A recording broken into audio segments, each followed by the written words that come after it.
Well, good morning and welcome to the South Sound Summit. We're so excited to have you here with us this morning. I'm Tom Pearson. I'm the president and CEO for the Tacoma-Pierce County Chamber, and I'm very excited to be with you this morning as we kick off the summit and reflect back on the year that we've all had, which has brought us trials and tribulations as we've gone through this, but we've overcome. Our community not only came together, but we excelled together and in time of great need. Our business community and partnerships have grown and we are stronger than ever. So I want to thank all of you for your hard work and your dedication, not only to survive, but to survive and be successful. So as we begin today's session, I want to thank our sponsors to whom we could not produce this without their amazing help and help in the programming. Today, our lead sponsors are Columbia Bank and Sound Credit Union. Also want to thank our influencer sponsors, Archbright, Business Health Trust, Multicare Health Systems, and the Minority Business Development Agency. Want to thank our supporting sponsor, Extra 401k, the participants' first 401k, GTM Transformation, Infoblox, Corsmo Construction, Pacific Source Health Plans, and Pierce Transit. This year's summit is taking place over a course of 3 days, and we're focusing in on 3 areas of interest for your business and for our community. First is the business, logistic, and personnel issues. Day 2 is going to be diversity and equity in business, and day 3 will be planning your business's future. So be part of this discussion by submitting your questions for our panelists through the Zoom chat feature. And to kick us off this morning, let me introduce Nori Roman, Senior Vice President, Wealth Advisor from Columbia Bank. Welcome, Nori.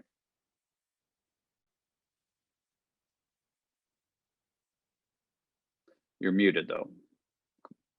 Sorry, Nori. Thanks very much, Tom. Good morning, everyone. I am Nori Roman from Columbia Bank, and it's wonderful to be a part of the summit and say thank you to the community and to the Chamber for organizing this summit and bringing us all together. At Columbia Bank, we believe we are as strong as the communities we serve. And although, as Tom mentioned, we have all had our challenges this past year, today we get to come together and learn and gain strength from each other. Columbia Bank has remained open and available. We are dedicated to providing a safe environment for our team members and our clients to take care of their banking needs. You all remember PPP, right? Who would forget? In the first round, we funded nearly $1 billion in SBA PPP loans to 4,400 small businesses, which provided relief for over 70,000 workers in the Pacific Northwest. And out of PPP and the pandemic, we were able to create the Pass It On Project, which you just saw a little commercial about. We paid out over $600,000 to small businesses to perform services for people whose life had been affected by the pandemic or the economic downturn it caused. These services ranged from food deliveries to auto repairs. Small businesses are the lifeblood of our communities, and we know that by helping them survive and thrive, we're supporting our local economies and jobs for everyone in our region. We hope this project inspires others to do what they can to help businesses and neighbors recover. October has been a very exciting month for Columbia Bank. As October 1st, we officially acquired Merchants Bank of California, allowing us access to the Northern California market, and to officially become a West Coast bank still headquartered right here in Tacoma. And then 2 weeks ago, on October 11th, we announced an agreement to combine Columbia Bank and Umpqua Bank, which will create the second largest regional bank by market share on the West Coast and top 30 nationally at $50 billion. This partnership will allow us to be the preferred bank for businesses and families across the West by offering premier solutions and robust technology. Did you know that when this transaction closes, Columbia Banking System will become one of the top 1,000 publicly traded companies in the US?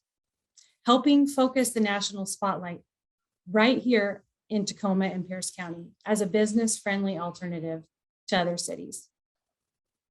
Okay, well, thank you all for letting me share a bit about Columbia Bank. Please come and visit us and talk to your local banker. We're pretty nice people. Now, it's time to kick off this year's South Sound Summit. Don't be afraid to clap or cheer, even though we are all virtual. Today's topic is focused around workforce and personnel issues, tied hand in hand with logistical and supply issues. So, whether you're trying to get your hands on more amazing people or fighting the demand for supplies, filling these critical needs is a challenge right now. To help us evaluate this important topic, I get to introduce to you our very knowledgeable and dynamic panel of experts. To start, we are joined by Katie Condit, our CEO of Workforce Central. Pierce County's Workforce Development Board is charged with strengthening systems that align the needs of employers, workers, job seekers to ensure a robust talent pipeline into living wage jobs in the South Puget Sound region. Thank you, Katie, for being here. Joining Katie is Bill Crawford. Bill is the Vice President of Commercial at Tote. Bill is responsible for creating and implementing strategic plans for the sales and marketing teams and ensuring financial performance objectives for the organization. Bill has worked for Tote over 19 years. He brings with him extensive experience in the shipping and LTL industries. We're excited to hear about your world and all of the logistics pertaining to what is impacting our supply chain. Thank you for joining us, Bill. Also joining our panel today is Monica Blackwood, the President and CEO of West Sound Workforce. Monica finds incredible fulfillment in seeing people use their skills and talents to become successful in their professional lives. Boosting our workforce is her goal. Through her business, she is engaged with economic development, education, workforce training, human resources, and diversity training, all in an effort to help build community workforce that allows us all to thrive. Thank you for being here, Monica. Last but not least, as we round out our panel, we are joined by Curtis DeBay, Senior Economist at the U.S. Chamber of Commerce. Curtis tracks the condition of the economy, analyzes the impact of public policy on economic growth, and runs the Chamber's Chief Economist Committee. This committee consists of chief economists from member businesses who help the Chamber formulate economic policies and provide analysis to policymakers in Washington, D.C. Please join me in welcoming our amazing panel, and I get to turn this over to Tom Pearson to get things started. Well, thank you, Nori. Appreciate that. Welcome everyone to the workforce and personnel discussion. I want to take a moment to remind our attendees to get involved with our discussion today by submitting your questions in the chat. We want to utilize these questions during our Q&A session towards the end of our hour here. So as we kick off the panel today, I want to invite each of the members to give an update on their perspective, unique world, and where they see workforce and personnel issues as well as supply and demand issues that we see. So Curtis, let's start with you. Give us a lens from your perspective on the economy and policy at the national level. Thanks, Tom. It's really good to be with you all today. So from an overall standpoint, the economy is in good shape. But to really get a hold on where we are, we got to go back to the middle of August. Back then, we were looking for growth in the third quarter to be between 8 and 9%. Right now, we'll get the GDP data for the third quarter on Thursday. We're hoping for 4%. We had a big pullback in middle to the end of summer because of the surge in COVID cases across the country with the Delta variant. Consumer confidence, consumer sentiment really dropped off, and economic activity slowed. It didn't slow. The good news is it didn't slow as much as some feared at the time. Consumer spending has remained pretty strong, but we're probably not going to get that really robust growth that we were hoping for in the third quarter. Probably, like I said, hopefully get between 4 and 5%.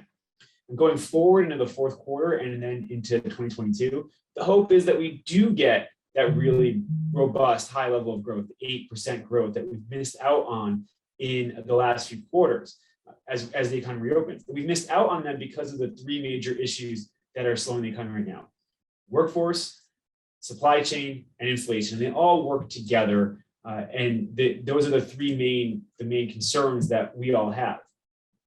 I think you all know, I mean, you're all businesses here, you're struggling to attract and get workers.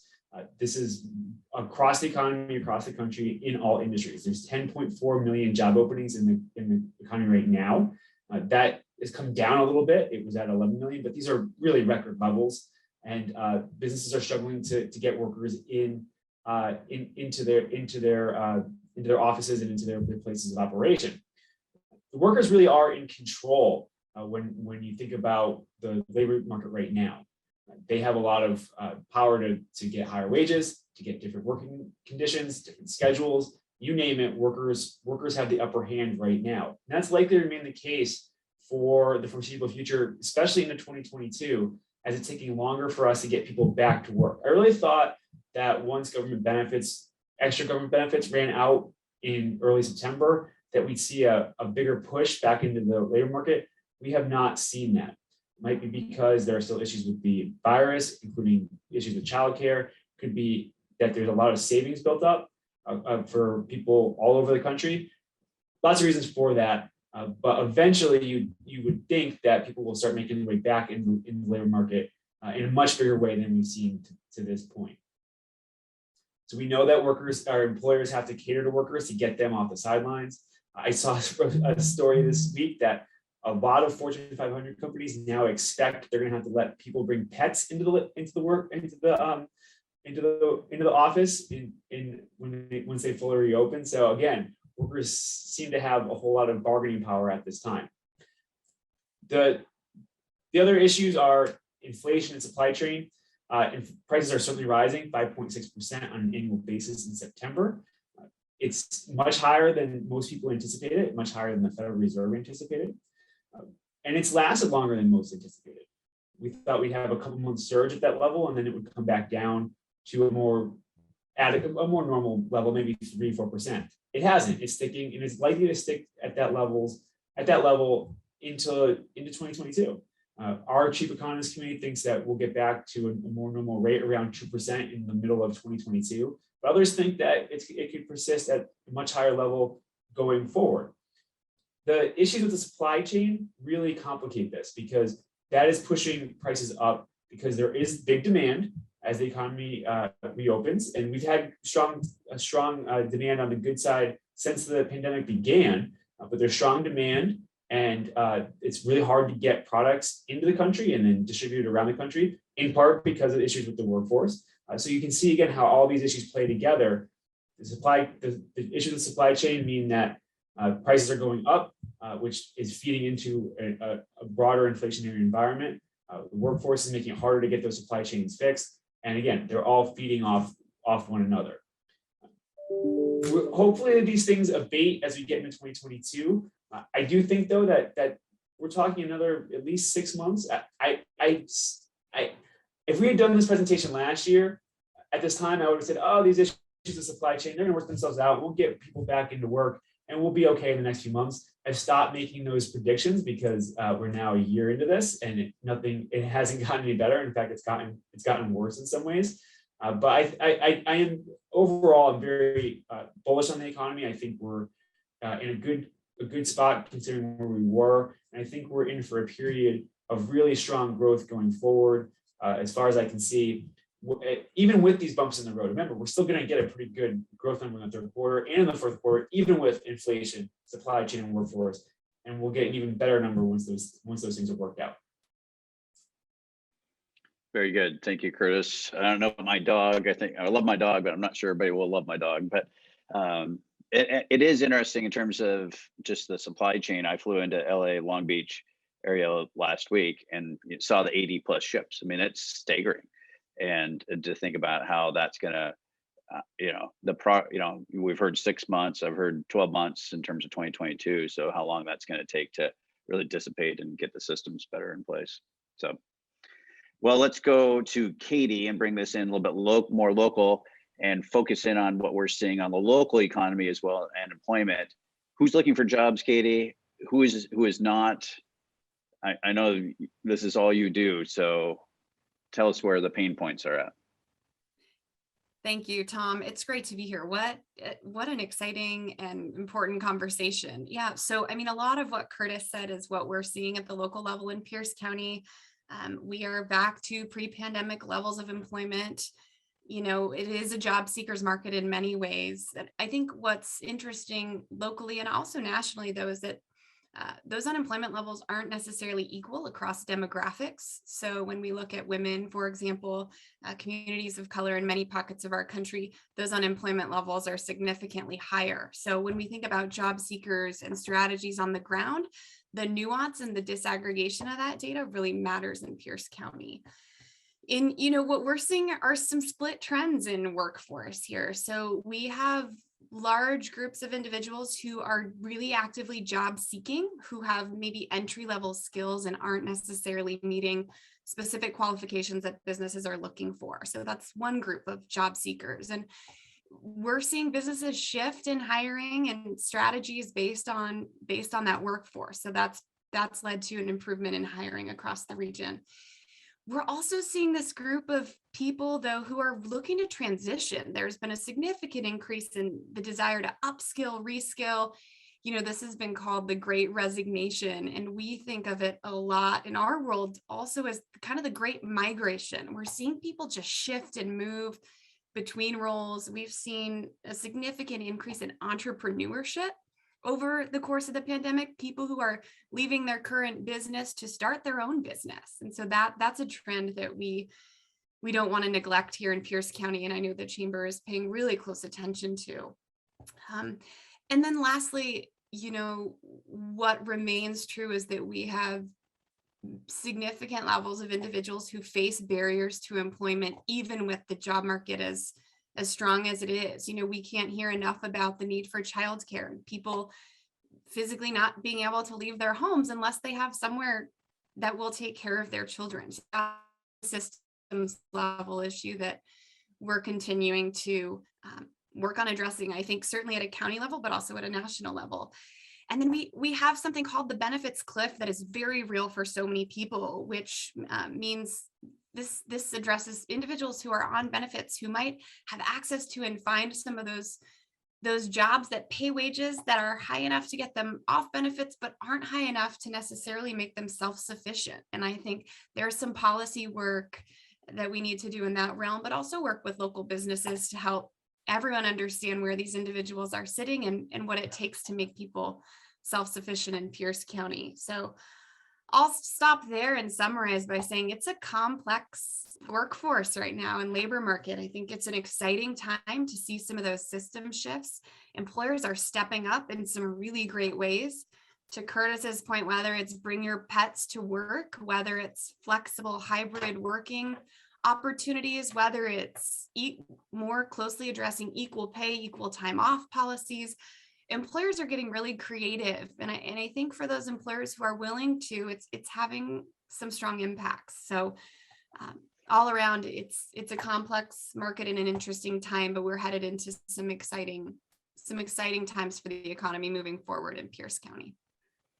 Thank you, Katie. And I see some questions coming in from your comments there. So we'll get back to those shortly. I want to jump to Bill. Bill, from your perspective on our supply and demand issues and hiring for workforce, what issues do you see most important to discuss and talk about today?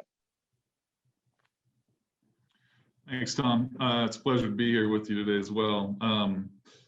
I guess, in regard to hiring, I would say TOTE is not seeing a direct impact to hiring qualified candidates recently.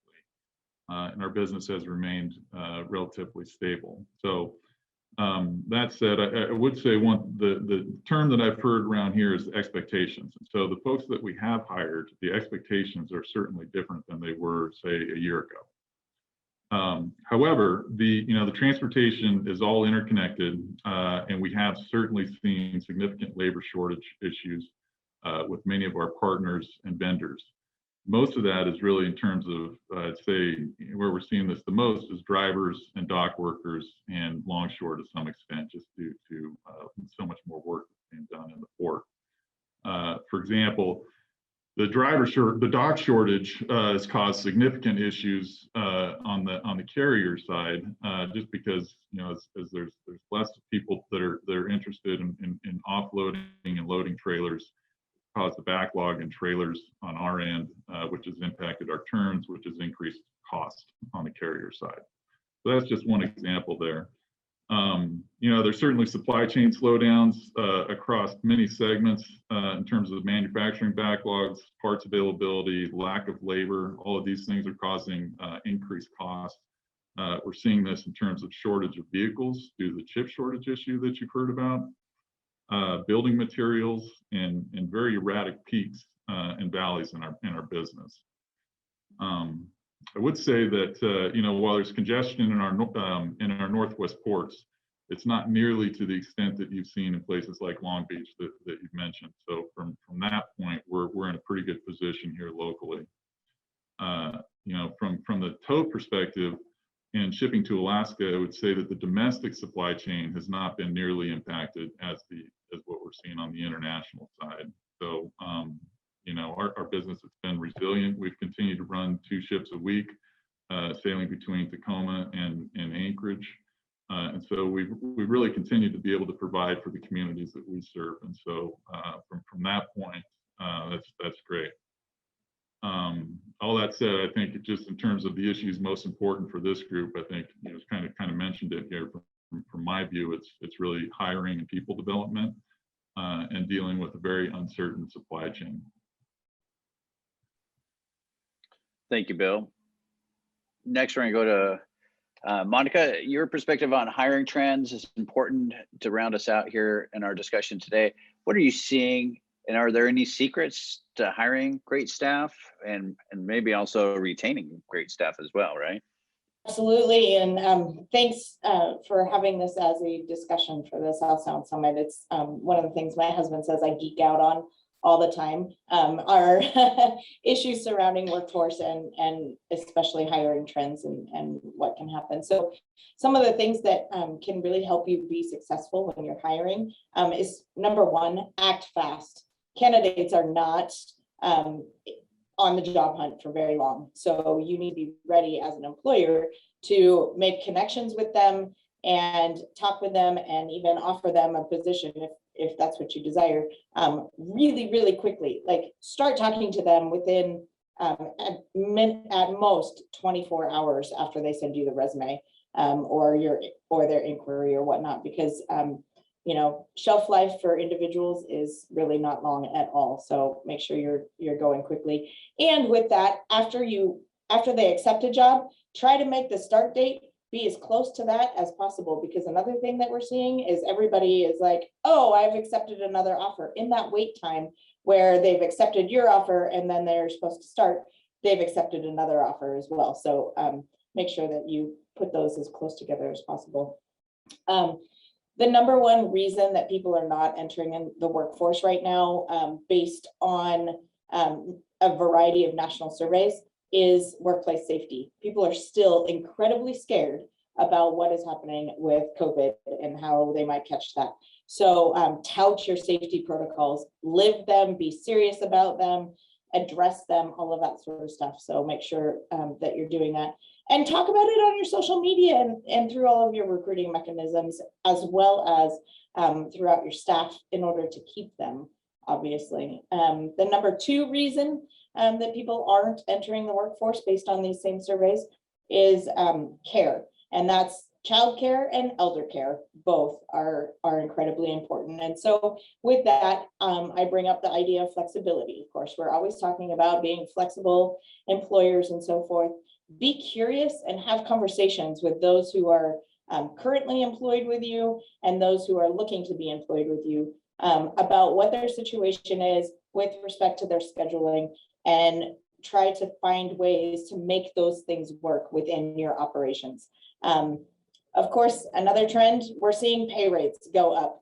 And here in Washington, our minimum wage is going to go up another roughly 80 cents here at the beginning of the year. So it'll be at $14.49. So check your pay rates. And it's probably going to cost you, you're going to have to raise those rates. But again, look at how much it's costing you to not have those positions filled right now. So you're going to be competing with that. If you can't raise your pay rate, really start talking about the things that you can offer to enhance that position. Hiring bonuses are a great way to do that. It doesn't increase your pay rate, but it allows for you to provide more incentive for people to join. If you're going to do hiring bonuses, think about retention bonuses too, because you don't want to lose the people that are there. What types of benefits are you offering? Medical, dental, vision? Are you offering retirement? What's your flexible work environment like? Training is also another huge one, about not just training for the position you're in, but training for advancement and training in those professional skills that are going to be better for the workforce. Can you offer unlimited PTO? That might be a possibility.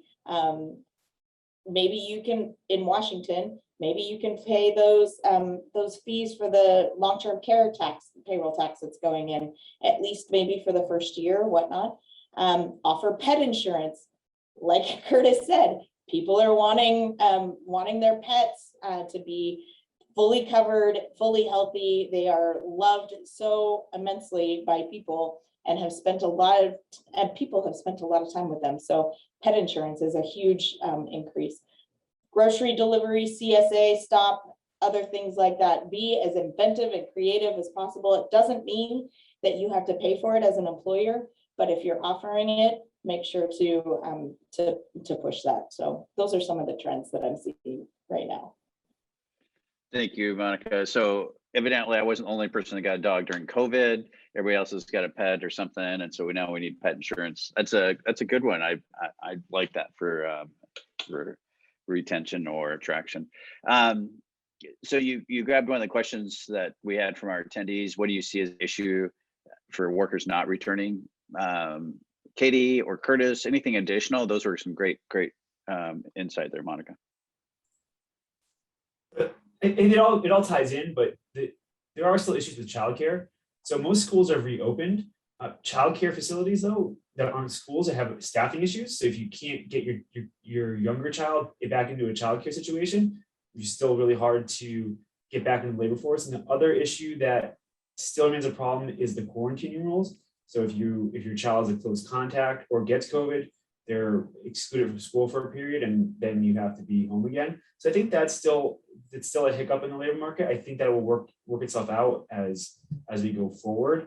But it's something we can't overlook. It's an insurmountable one. There's really nothing you can do. The workforce shortage, because you can't get them into a childcare facility, have a hard time finding in-home care. But it's been a major hiccup. I've got 3 kids, and we had them home for 18 months until September 1st. And so back in my office, I'm only be able to come back now regularly because they're finally in school. But that will only be, we're in DC, that will only be until they're excluded for 14 days because of being in close contact. So keep that in mind. It's still an issue out there.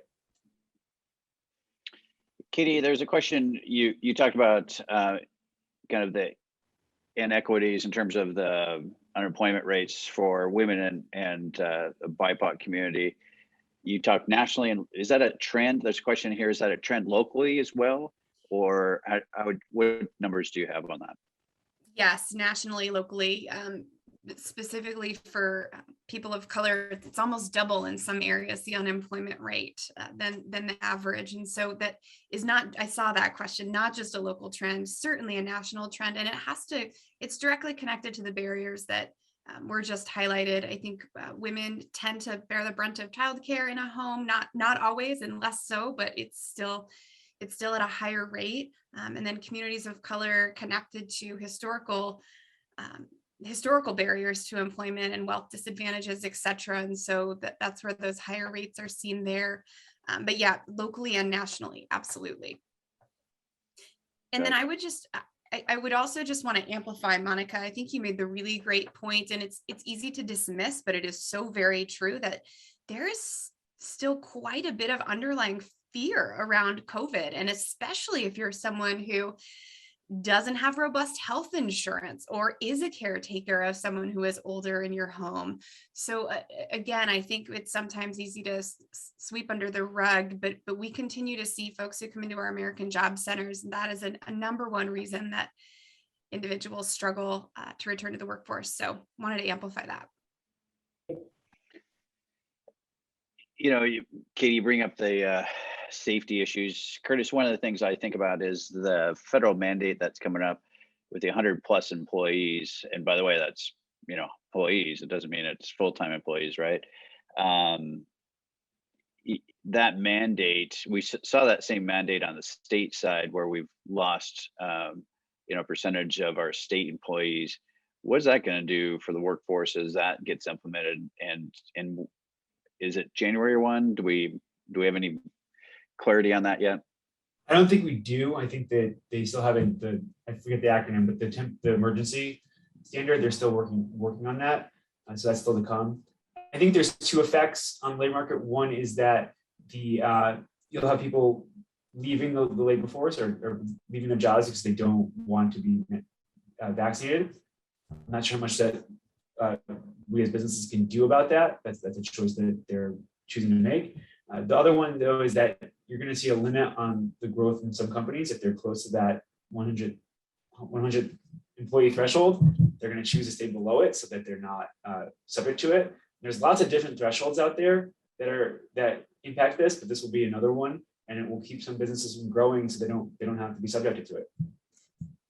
I can say that as when that was originally announced early September, our phones started ringing quite a bit about whether or not we had jobs that could be offered that to people who weren't vaccinated or chose to not get vaccinations. And so, you know, that still hasn't stopped. And currently we do, but as the ETS comes out and we get more guidance from the federal government, as well as our state, because there's some talk of things coming from the state as well. We'll have to see what happens.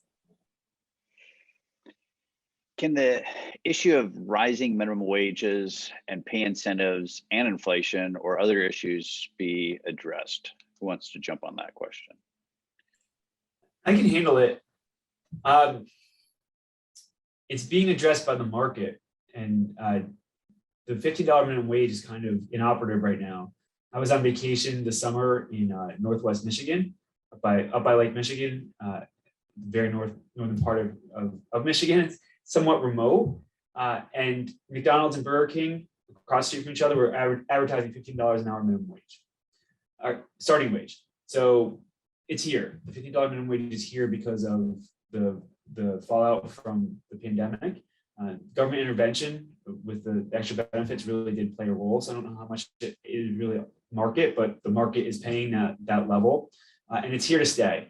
What I realized with that was that a couple of things. One is once your competitor is paying $15 an hour, you have to, right? So no one's going to go work at McDonald's when they go to work for $15 an hour. That also means everyone that you employ now has to go to at least $15 an hour, because otherwise you would just say, well, heck with this, I'm just going to go over to Burger King if you're not going to pay me $15 an hour. And that means anybody above that who say they were making $10 an hour, now they're making 15, and somebody was at the $15 an hour, they were 50% more productive there, therefore, now they need to go to $22 an hour or something. So the whole wage bill for everyone's going up because of that. And once wages go up in economic textbooks, it's called they're sticky. That's a fancy way of saying that wages don't go down.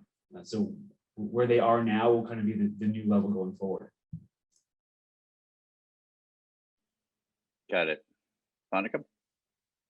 I was just going to say, you know, what Curtis said is absolutely correct.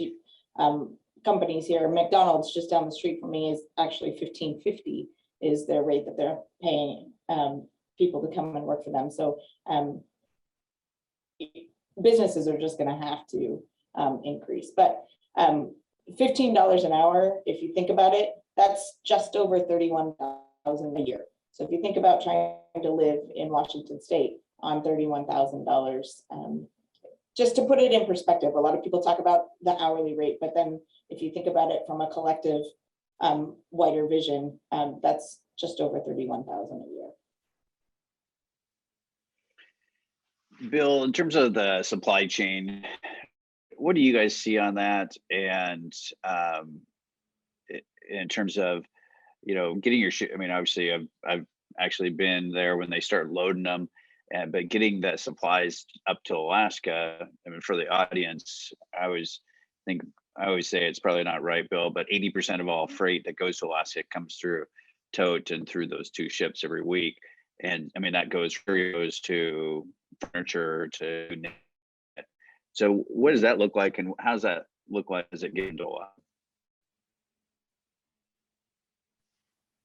Yeah, I mean, there's been, Tom, like I said, it really depends on the segment. I mean, we ship, you're right, it's probably more like 90% of the goods that are going to Alaska are traveling by ship.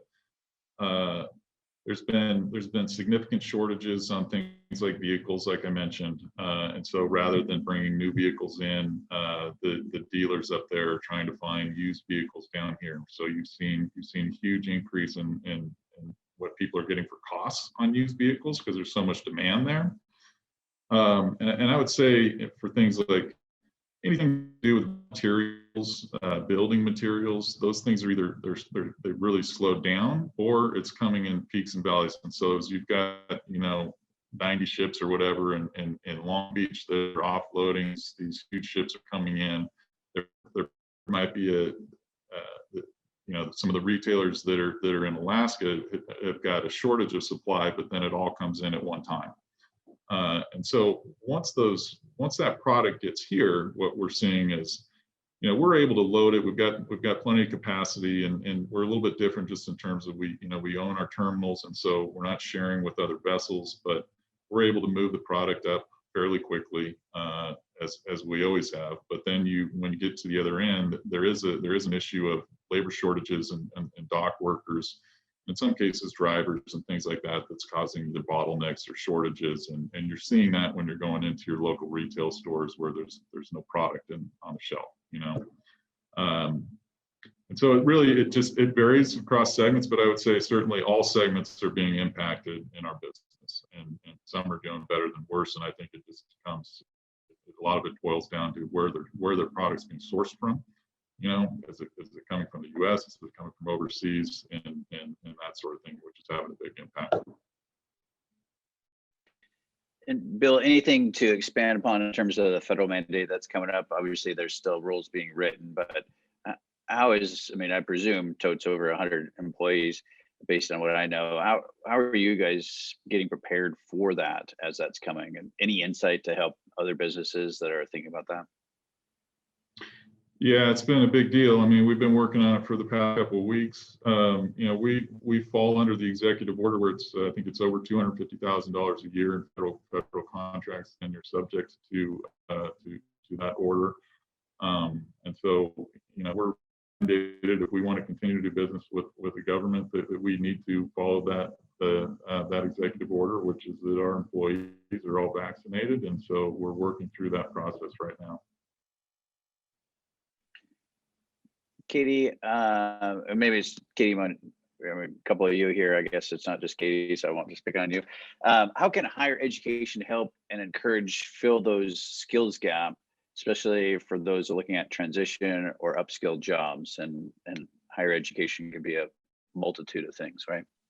It is a multitude of things. And I'll tell you, our local in Pierce County, our higher ed institutions have really stepped up from the standpoint of innovating their training programs. So we have a number of kind of what we call employer-driven rapid reskill upskill. So whether it's a 4-week program to a nurse's assistant certification, or a 5-week machining or manufacturing boot camp to a construction boot camp that gets you right into an entry-level job. I think our colleges have a pretty significant role to play.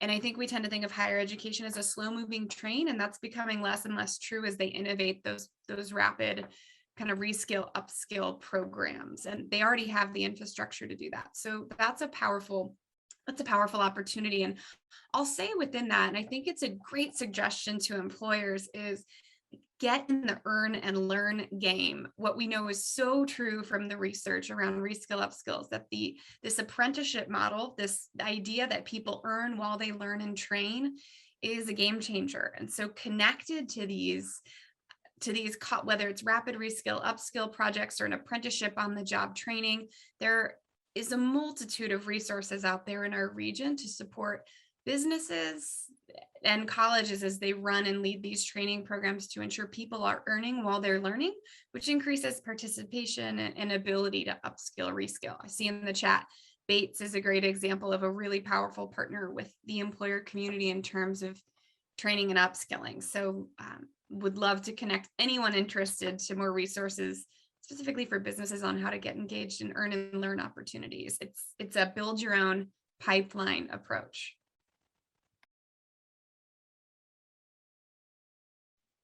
Anybody else want to jump in there? Otherwise, we'll go to the next question. So how do you see recovery, the impacts of COVID? Are we truly in recovery mode? This Delta variant, right, has kind of stifled that. Although we did do a trip to Nashville, and kind of the joke is there's no COVID in Nashville. At least nobody acts like there's COVID in Nashville.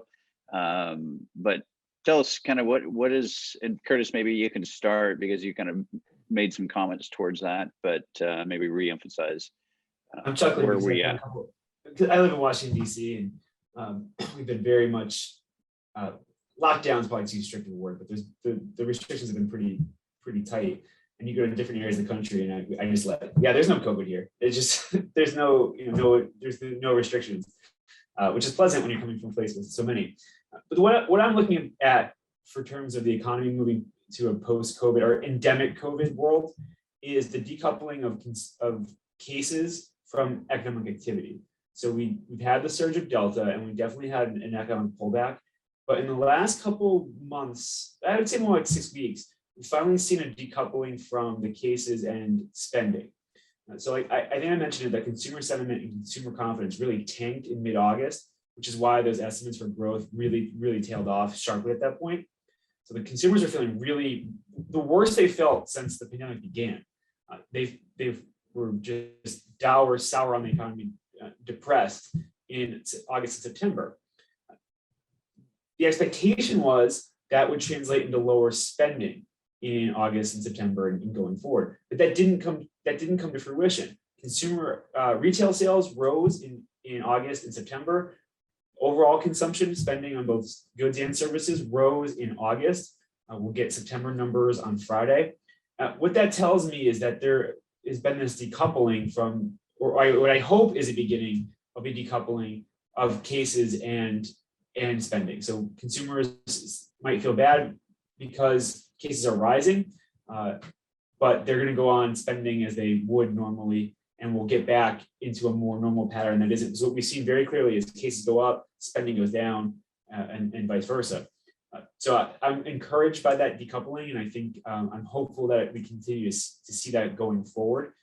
I think it also just comes down to a little bit of necessity in some ways, the spending going forward, because even with COVID being endemic and still being at pandemic levels, and again, DC has been pretty restrictive. We opened schools and we went back to full activities for kids in early September, and our offices are open. So we're going back to a more normal pattern. My wife and I went to a concert a couple of weeks ago, which means that we had to get a babysitter for the first time in a long time. We had to pay for parking, dinner, drinks, all this stuff that we wouldn't have spent money on the last 18 months we finally spent on. Now I'm coming back to the office, I'm paying for parking occasionally, I'm paying for the metro, I'm getting lunch, just doing more things that I haven't been doing for a really long time. That really adds up across the economy. And as you see more of that activity continue to pick up, I think that will buttress spending as we go forward, regardless of what happens with virus levels.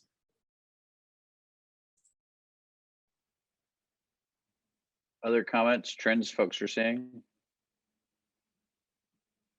I can tell you from traveling, you go to the airport and it's literally if you park at the airport, it's double park.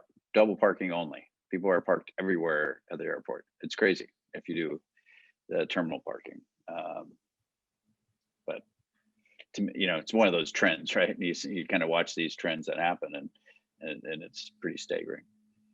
Yeah, Tom, I would just go ahead, add, Bill. I mean, on that, I was just thinking, I mean, when this whole thing started, we saw this massive shift of people were not spending good money on service goods. It transitioned over to consumer goods, and so they were looking for anything outdoors, cars, motorcycles, whatever.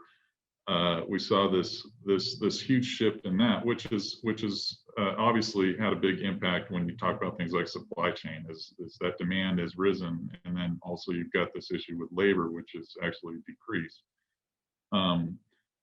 I'll say in Alaska, that's the same thing. I mean, I've started traveling recently as well. Noticed it certainly at SeaTac Airport. Noticed it in places like Anchorage. And the one thing, is cruise ship industry in 2020, there was no cruises up there. Limited cruises in 21, but not necessarily into our service area. But what we did see was a tremendous interest in people from the lower 48 that wanted to travel to Alaska. I think it's kind of seen as a safe place. Same thing with Hawaii. But there was a shortage on when you talk about labor on the hotel side. And so the hotels that are in Anchorage that people will go to were not operating at full capacity, primarily because they didn't have enough people to clean the rooms and operate the hotels. And so rather than operate at 100%, they're operating at 50 or 60% capacity. So strong demand on that end, but labor was certainly a shortage that you could see. So just kind of an interesting thing that I think we saw up there this year. Well, there's a question in here about the gig economy. Any trends around the gig economy? Is it going to be growing or declining? Thoughts there? Anyway, what's interesting is the gig economy seems to be less of a waning a bit, and people are opening more businesses on their own. Business formation numbers are staggeringly high, historically high, and it's continued. We're trying to get a handle on who the businesses are and what industries they're in. And there's a lot of that pertain particularly to the pandemic, delivery, that type of thing, catering to our kind of new normal. But still, the numbers are off the charts, and it leads us to, we're still trying to figure it out, but there's something else going on that we've kind of transitioned from the gig economy over to a kind of an entrepreneur economy, which is really good news because our business starts were way down for years. We couldn't figure out why they were so far down. Now to see them rising is a really good thing. We hope that those businesses become longer lasting, that they're not just kind of a thing to get through the pandemic, but they become established businesses and start adding lots and lots of employees. I see a question in here, and I'll wade lightly into this one. King County, and Curtis, for you, King County is to the north of us. They've required passports, vaccine passports for certain businesses such as restaurants, and we've seen this in New York and other places, restaurants, bars, gyms, and some other places. And so the question is our county going to follow? And the quick answer, and I'll see if anybody else wants to step in on this one, and it might be a good question for our elected officials when we have them on Wednesday or Thursday.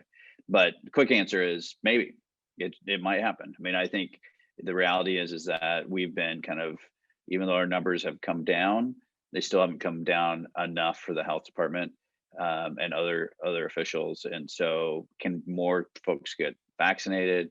Can the numbers come down? All those things. They're looking at different ways. One is making sure the message gets out there to get folks vaccinated, and just trying to make sure we get the COVID cases down is the big piece. And so what levers do they have? And that's a lever that they are looking at. So the answer is maybe, I guess. Anybody else want to jump on that one? Probably not. I see a lot of shaking heads. So let me jump on. I see a question here. They've been tracking some new sole propriety trends. Wonder how that's going to interact with the anti-contractor 1099 bills that we've seen. I know, just, and I don't have the number, but our startups have just been through the roof, and some folks have mentioned that here during COVID compared to pre-COVID years. And so, any thoughts on that?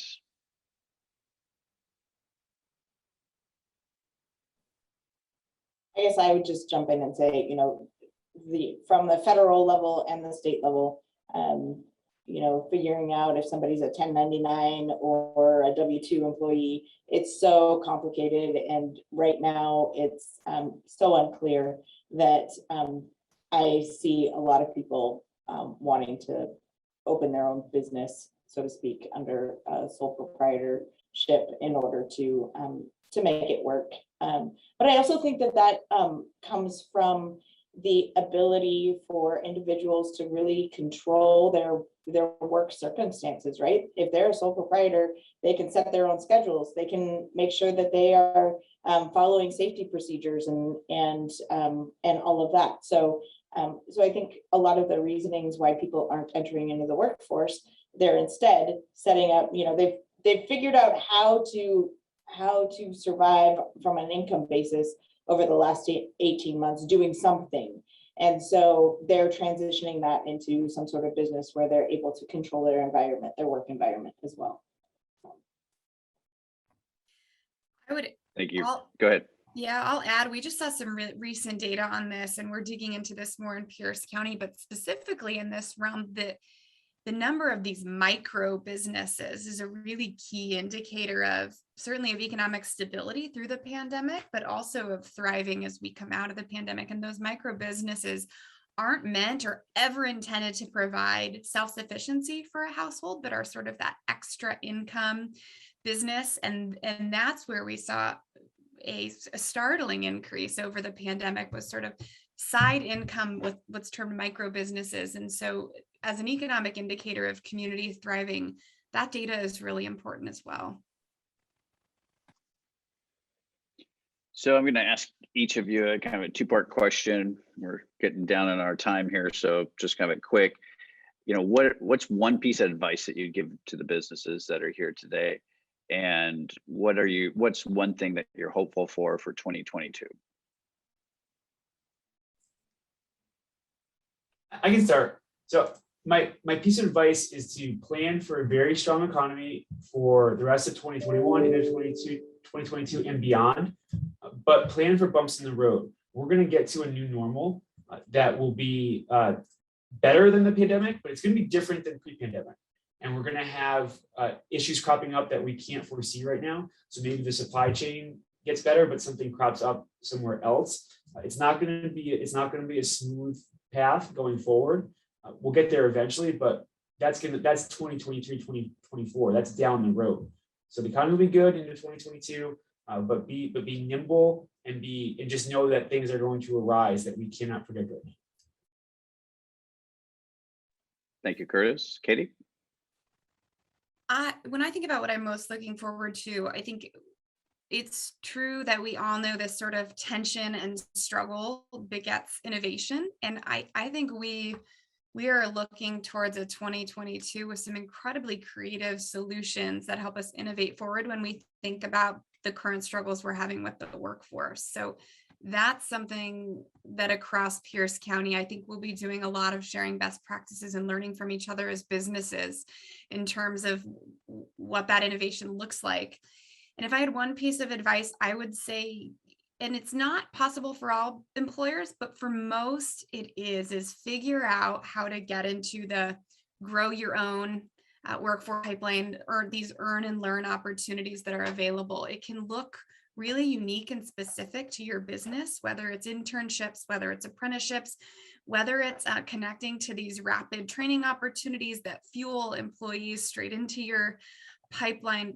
There's opportunity across the board. And again, would be happy to connect with employers who are interested in learning more. But what we see so frequently is businesses who host interns, apprentices, et cetera, the rate of retention just continues to increase when that happens and people are being hired on from those positions. So consider that and explore more. We're a resource. Thank you, Katie. I'll go to Bill. Yeah, thanks, Kate. I think that was great comments there. I'd say just from the supply chain side, I think it's really important that you have good partnerships, and you think about your partnerships that you have with, your vendors, your suppliers, and your transportation providers. The global supply chain is backlogged. It's likely going to continue to be backlogged through the better part of 22. And things are just going to take longer to get through the system, and you might not be able to purchase exactly what you need to what you're looking for. So you also need to be flexible to some degree. And so, good partnership will help in terms of finding, the right solutions for you and your business. And, I think as a business owner, you just need to make sure that you're aligned with the right partners, and you just put some thought into that. Thank you, Bill. Monica? So my advice comes back to the first thing that I talked about with hiring trends, and that's to act fast. Act fast with respect to hiring people, act fast with respect to answering the needs of your current staff so you don't lose them, and just be ready to make decisions quickly and move forward with them. You may not have all of the information, but you got to do the best that you can, and time is essential. Planning for the future, I really think that as we go through, one thing that I didn't say earlier is that we were experiencing a workforce shortage before the pandemic, right?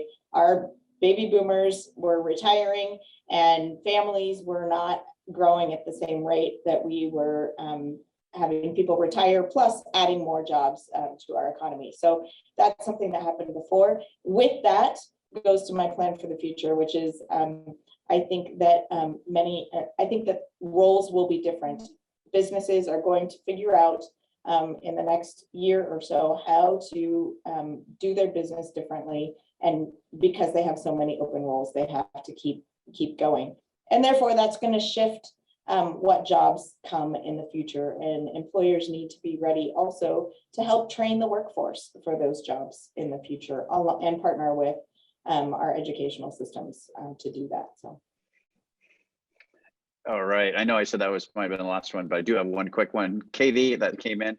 Katie, I'm going to put you on the spot on this, just because you talked about the women and BIPOC communities. What suggestions might you have for real impact where the market has traditionally not been able to sufficiently address the better outcomes for women in the BIPOC communities, despite offering high skilled job seekers? Ooh, in 2 minutes. There are a number of steps I think that employers can take. One that we're testing in partnership with employers and have seen have strong impact is evaluating your current workforce and assessing whether or not that reflects the diverse experience and population that we have here in Pierce County or Tacoma or wherever you may be located. And then asking your staff why or why not. And so from that, we've seen employers think differently about policies around, again, equal pay, equal time off, but also recognizing maybe some cultural shifts that need to happen in the organization and understandings of who's in leadership, who is hired. And the other piece that's been touched on greatly, and again, I'm taking this from a workforce lens, but is thinking about the barriers that are intentionally or unintentionally embedded in hiring practices. Entry-level positions can't anymore require 5 years of experience. We know that typically communities of color and others who face barriers to employment don't have as great of access to some of whether it's those training opportunities or experience. So rethinking and prioritizing strategies from that lens, I think, is helpful for businesses. And we have a number of other potential best practices that we'd be happy to share out if you want to connect. Very good. Thank you, Katie. All right. I think I'll thank the panel there. You guys are amazing and just really appreciate you. Give you a virtual round of applause, right? And to everybody else, I just want to say thank you for being part of this today, and really appreciate your questions and the expertise of our panel working through these issues. One more shout out to the South Sound Summit sponsors. Thank you to you for supporting us and supporting this great event.